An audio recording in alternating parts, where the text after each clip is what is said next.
పాపల్లె నవ్వమ్మ తీయగా కొమ్మ ఒళ్ళో పున్నగ పువ్వలే నవ్వమ్మ హరి విల్లుగా నవ్వుతూ ఉంటే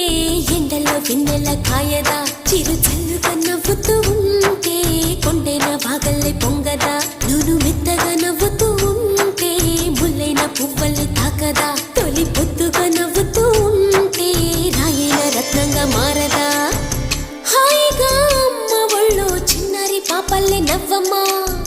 తీయగా కొమ్మ ఒళ్ళో పున్నగ పువ్వలే నవ్వమ్మ